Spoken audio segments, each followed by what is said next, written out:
Welcome to another installment of Donning the Armor. This morning we will begin in 1 Kings chapter 3, verse 16. Now 2 women who were harlots came to the king and stood before him. Now this is the most famous example of Solomon's wisdom.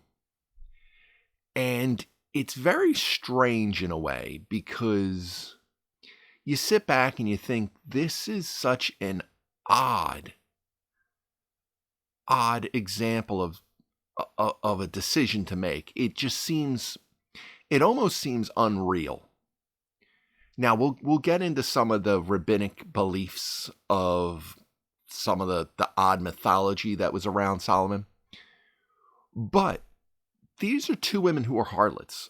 They're prostitutes, and they're coming before a king? Like, how to get to the king to decide between your dispute, it was kind of like Moses. Like, he had set up these judges, and you would have to go up. It's almost as if they're now standing before the Supreme Court. Now, how did these 2 prostitutes get to be before the king? And it had to be with what they were arguing over, and the dispute they're having is so intense. And the ramifications are so high that it's something everyone else seemed to have been unwilling to take on, which led them to coming to stand before Solomon. Solomon going out and sacrificing and worshiping in these high places, goes to the tabernacle in Gibeon, makes this incredibly huge offering to the Lord. The Lord asks him what he thinks he would need to follow through and be the king that the Lord has placed him to be, the work he has before him. What do you wish? Well, I wish wisdom. I wish to be able to discern, have a discerning heart to see what people need. So that's what we got to look at here in exactly what this is doing, because I remember always hearing this as an unbeliever and thinking, this is the stupidest story I have ever heard. It makes no sense. It makes no sense for a king to say this. It's the dumbest thing. If someone came up and said this judgment before anybody, everybody'd be like, what are you thinking? This is so dumb. Nobody would ever, you would be disbarred. You come up with this judgment. That's how stupid it is. That's the way I always thought. But now I see it a little bit different. I view it slightly different. So here you have these 2 women, these 2 prostitutes. They're now coming this issue before the king. Coming with this issue that no one else wanted to touch. So now they're standing before the king. And one woman said, "Oh, my lord, this woman and I dwell in the same house, and I gave birth while she was in the house." So they stay in the same brothel, basically. They stay in the same house. And this one prostitute gives birth while the other woman's there. Then it happened the 3rd day after I'd given birth that this woman also gave birth. And we were together, and no one was with us in the house except the 2 of us in the house. So now you have one with you now have both of these women with newborns. But they're alone. There's no one else in this house. No one else lives there. They're harlots. They don't exactly have a real strong support system around them, or else they wouldn't be in that position. Just like so many people we have today. I live in Philadelphia. We have the Kensington section of Philadelphia, which at one time was a middle-class area, but now is a den of degeneracy and drug use. And I'm pretty sure there are many women just like this, living in abandoned houses. No one to care for them, no support structure, because they've probably run away because they're either mentally ill or they've run out and burnt so many bridges they have nowhere else to turn. Prostituting themselves for their drugs, and then they end up having a child living in a house like this. living alone, trying to survive with each other, utilizing each other to attempt to survive in a world where they have no resources and no ability to survive.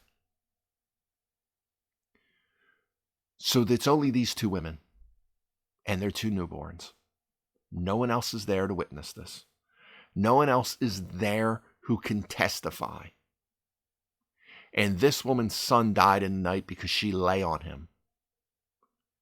That's one of the problems with co-sleeping with your children. Is when you have a newborn, you have to watch out you don't roll over on them. Because even if you don't roll over and crush them, you can suffocate them, because babies cannot roll themselves when they're newborns. It's why you're even told never to put a blanket on a child, that you bundle them up in clothes, because if they pull the blanket over their face, they won't be able to get it back off and they'll suffocate. Never let a baby sleep on their belly, because they can't roll themselves back over and they'll suffocate. It's why you have SIDS cases. Sudden infant death syndrome oftentimes is asphyxiation, is that they suffocate. So these women, they both have newborns.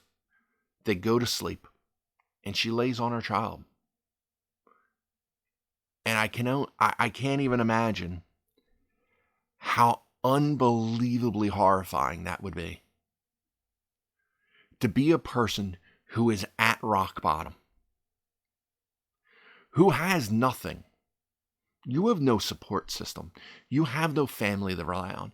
You are trying to now raise a child. And how much joy this child probably brought into her life. A woman who is in this position probably because she's just been broken.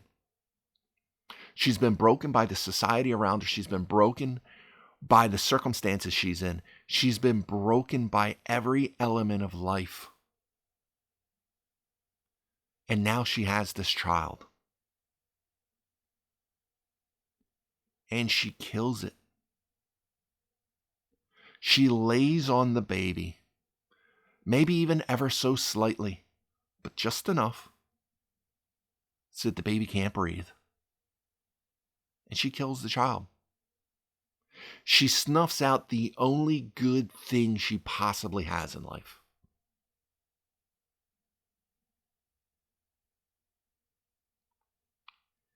She has this baby, and although she has no way to take care of it, no way to raise it, she has this one bright point in her life, and she snuffs it out. This is a woman who is walking in an absolute tunnel of darkness. She doesn't know which way is which. And she finally finds one match and lights a candle. And she's finally seeing the world around her, seeing the lay of the land. And she stumbles and the candle lands in a puddle and the light goes out. She's got nothing left. Nothing. Because she snuffed it out. Unintentionally. So she arose in the middle of the night and took my son from her side, while your maidservant slept, and laid him in her bosom, and laid her dead child in my bosom. She woke up, broken, grief, and switched to children. Our child's still dead. But I think this speaks more because I would read this and I'd be like, your children don't look alike. How could you possibly think this was going to work? How did you possibly believe this was going to work? What would make a woman think that this was a good idea? How could this possibly be a rational thought of anybody? You're going to wake up and everybody's just going to know.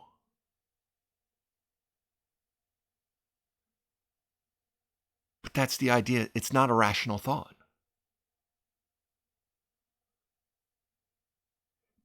Now, these were harlots. I mean, they could have been mentally disturbed before this ever happened. But more than likely, she snapped. She snapped. This isn't a rational thought.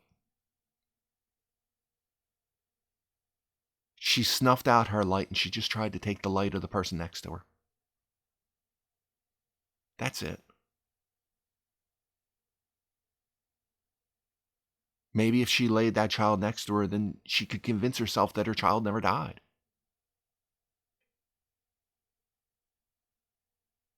It's not that you're looking at two heartless women. It's that you're looking at two broken women. Two women completely broken by the world around them in a situation they find themselves in. And with this woman's child dying, she has no recourse, no thought in her head, because she's got no rationality left with the death of her child. And she just snatches the other person's child and just says, this is it, my child's fine. In her mind, she's probably not even thinking that that isn't her child. She's probably convinced herself that the children got switched. And this living one, this is my child. This is still my light. This is still my light. This is still mine. And when I arose in the morning to nurse my son, there he was dead. But when I examined him in the morning, indeed, he was not my son whom I had born. This isn't the... I freaked out, thought I killed my son, but then I looked at him, it's not even my baby. It wasn't my kid. This isn't the baby I bore. This isn't the baby that was born to me.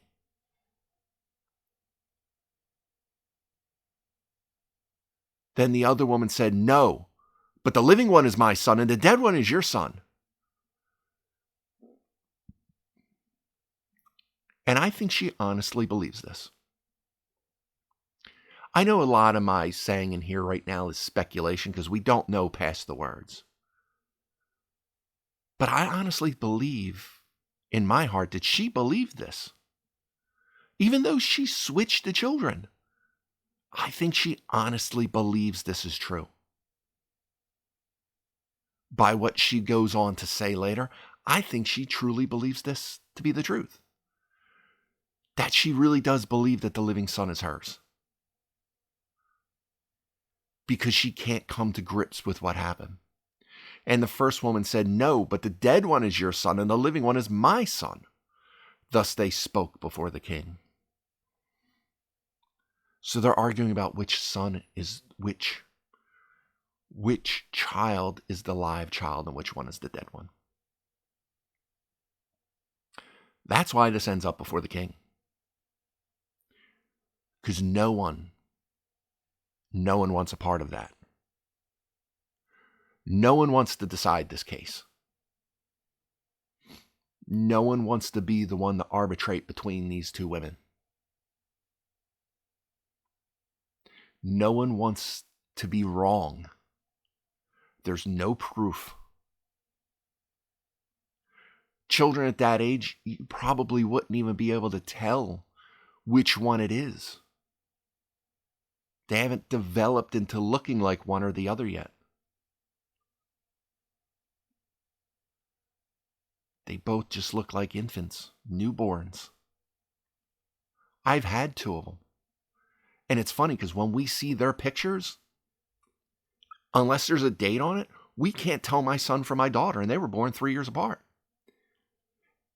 And I will still say one of the reasons is because they were born in the same hospital, so they put the same hat on their head. Same colors, same exact hat. on their head to keep it warm. If they had used one hat for one and one for the other, we'd remember the hat more than the looks. Because at that age, newborns, my kids were indistinguishable from one another. They weren't twins. They were born 3 years apart. But if you look at their newborn pictures, you ain't telling them two apart. So people that don't even know these women, you're not telling one child apart from the other. You have no idea who was who. And they weren't going to make that decision. They weren't going to strip the son to give to the other. Not going to do it. Not with no witnesses. And the king says, the one says, this is my son who lives, and your son is the dead one. And the other says, no, but your son is the dead one, and my son is the living one. So he just lays out the case plainly. This is what you guys are putting before me. There are no witnesses. No one else knows what your kids look like because you lived in this house alone. You probably lived in this disheveled hut where you plied your wares, sold yourselves, until you got pregnant. And now that you have had the babies, what do? Then the king said, bring me a sword. This is the part I always said, this is the dumbest thing I've ever heard. It makes no sense. I don't understand why people thought this was wisdom. How could Christians be so stupid as to think this is wisdom? See, this is what religion does to you. It melts your brain to the point that you think this moronic decision is wisdom. So they brought him a sword before the king. And the king said, divide the living child in two and give half to one and half to the other. Like, what kind of solution is that? What kind of solution would that be? Oh, well, the one who loved that, she just loves the child. So she wants them to be full and she wants them to live a good, happy life. Okay, and what happened if the other woman had said the same thing? What if they both had just been so broken they said, fine, whatever. Give me the legs. They're meatier. What if that had been? We'll come to a point where Hezekiah is king, where two harlots, just like these, decide they're going to eat one woman's baby, and the next week or next day they're going to eat another woman's baby. But after the first woman's baby was cannibalized, the second woman wouldn't give her child up to be killed. And that's what that king is being asked to decide between. So I sit back and I go, how is this wisdom? Dividing the child in two? That's just so plainly stupid. Then the woman whose son was living spoke to the king, for she yearned with compassion for her son, and said, "O my lord, give her the living child, and by no means kill him." But the other said, "Let him be neither mine nor yours, but divide him."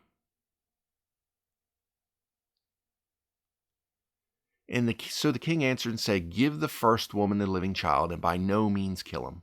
She is his mother." I truly believe that the woman who thought that was her son believed it was her son. It wasn't that she just didn't care about the child, or else why would she take the child to begin with if she didn't care about it?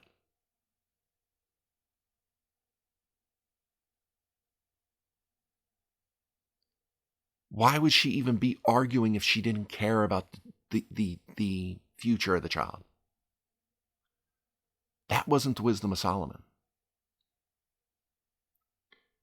The wisdom of Solomon wasn't dividing between a mother who loves her child and a mother who doesn't, because the mother was so heartbroken that she tried to take the living child. Not because she hated him, but because she loved her child. And all Israel heard the judgment which the king had rendered, and they feared the king, for they saw that the wisdom of God was in him to administer justice. So what was the wisdom of God? What did Solomon ask for? Solomon asked for an understanding heart. to do justice between, to administer justice to the people of God, to give me wisdom, but not just wisdom, an understanding heart. So what did he need to understand? It wasn't about who loved the child and who didn't. That is the way I've always heard this explained. Solomon was dividing between the woman who loved her child and the woman who didn't care for the child. But that's not understanding. That's missing the point. The understanding was separating the woman who wished to have her child back from the woman who was so grief-stricken and broken that she'd lost her grip on reality. That was the understanding of God. To being able to decide right from wrong, good from evil, and the most discerning thing that we're always asked about as a Christian, discerning the right from the almost right.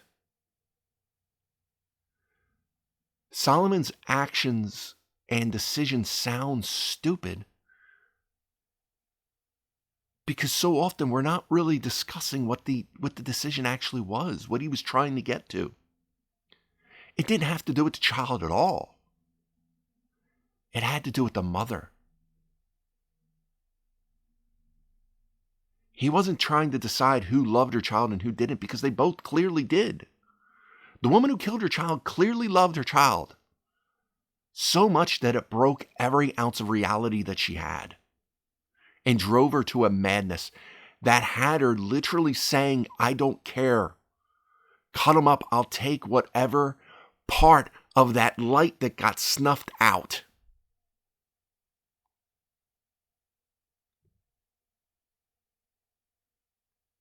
I want whatever piece of it I can have back. His understanding heart was understanding the brokenness of this woman. In the same way that our Father in heaven understands the brokenness that is in us.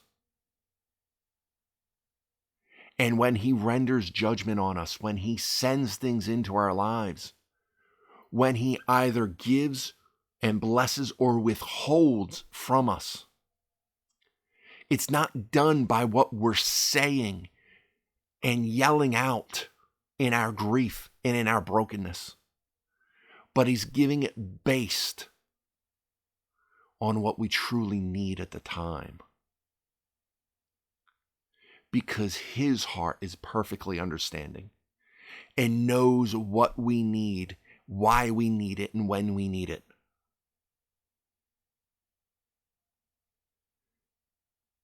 The king wasn't just finding good from evil in this case. This woman wasn't evil. She was broken. She had lost her grip on reality. And the way to decide that between two grieving women, two women who are heartfeltly fighting over this one child because they're both trying to latch on and hold on to the one shining light they have in their broken lives? He needed to discern that. He needed to split that apart. Both women were at their wits' end. Both women were not going to relinquish the child. But only one woman had the right faculties about her to show that she wasn't in grief, that she hadn't lost what tenuous grip on reality that she had. That's the understanding heart we are to have to others. Because when we are grief-stricken and broken, we do not make rational decisions. We make poor decisions. Decisions that make no sense.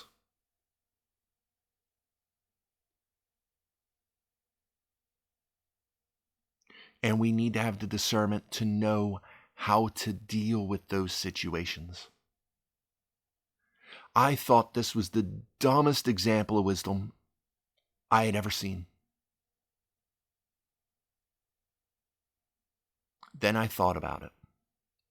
Then I thought about our Father. Then I thought about our Savior. Then I thought about the Spirit with which He bestowed into me. And I thought about the different times in my life that I've either been shown grace by being given blessings or had things withheld from me because they would have led me to a corrupt, reprobate state of mind.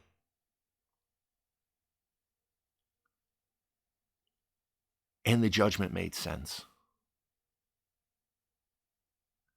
Because I did what so often people do now, speaking about Kensington earlier. People now on fentanyl will stand there looking like zombies. And you'll see the comments on social media. The comments from supposed Christians so often. The derogatory statements towards these people who are broken, who have lost all rational state of mind and need someone discerning to help them. You think this is the end of this? That Solomon just threw this woman on the street with her dead child? I'm pretty sure this led to help. And led to her grieving in a way that let her understand that her child actually died. Leading her in a way that she could actually be led to health again, and reason and reality. Those people on that street corner, those people in those flop houses, those people in those alleyways, they're broken and they need help. They need someone discerning and loving to come alongside them and show them the right path.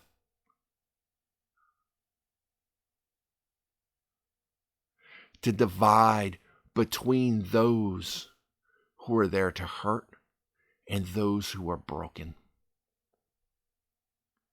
Those who need help in a rehab and those who need greater help because they are so broken that they cannot possibly take care of themselves. And I said it a long time ago on a post with people mocking these people, these broken people. People making fun of how skinny they were, that they need food. You know, they do need food.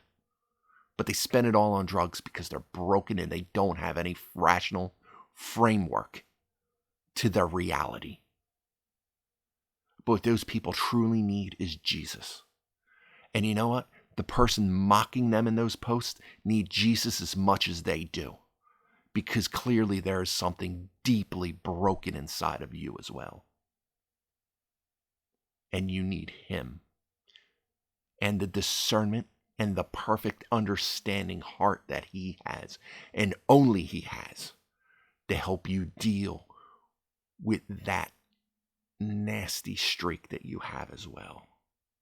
To understand exactly why you have fallen into the way that you have.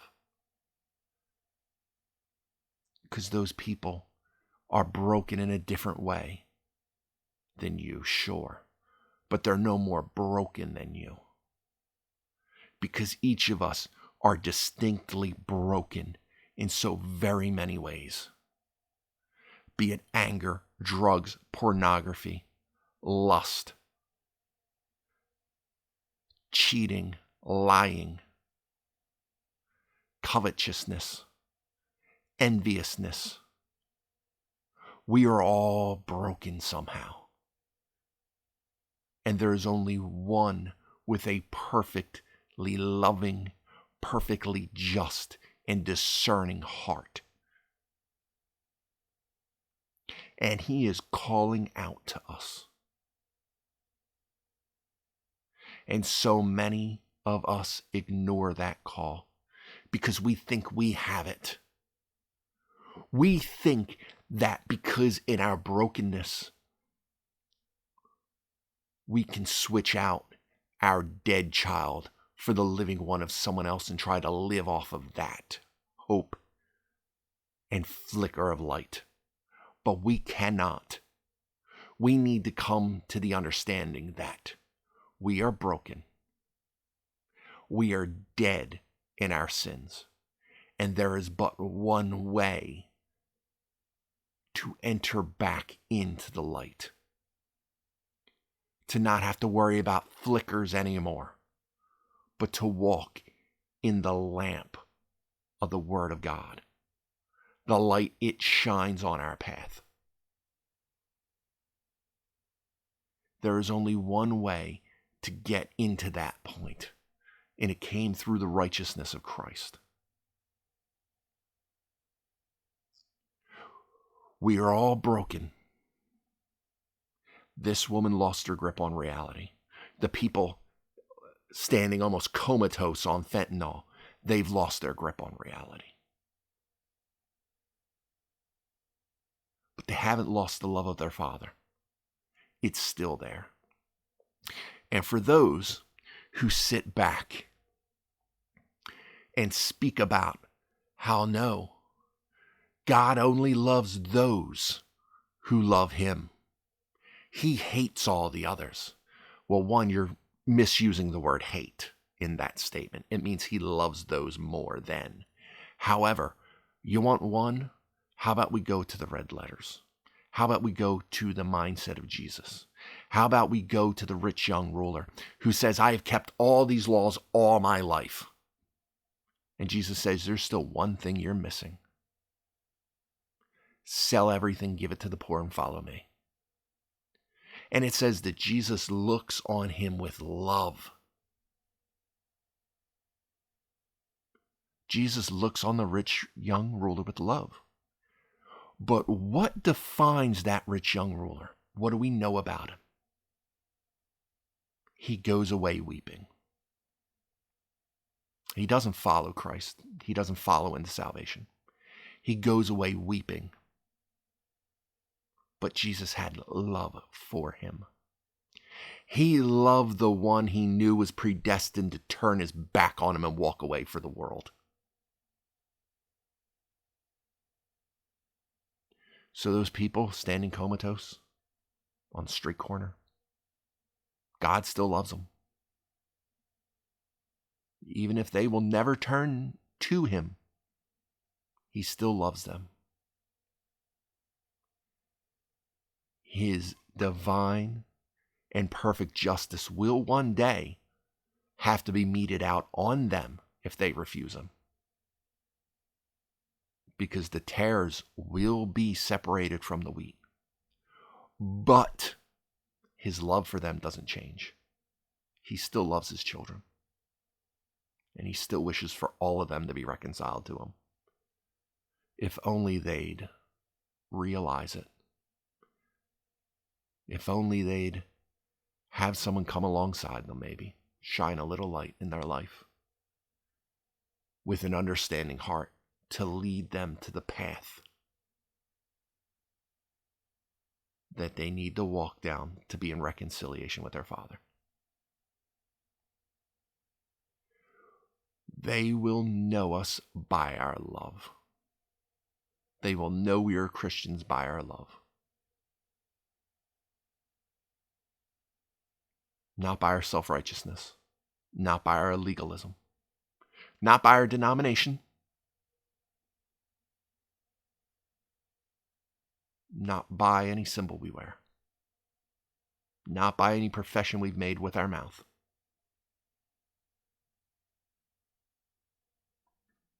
but by our love. by the love that comes from truly believing in our heart, and that Spirit growing and indwelling in us, causing forth fruit to bear in our lives. That's what they were known by.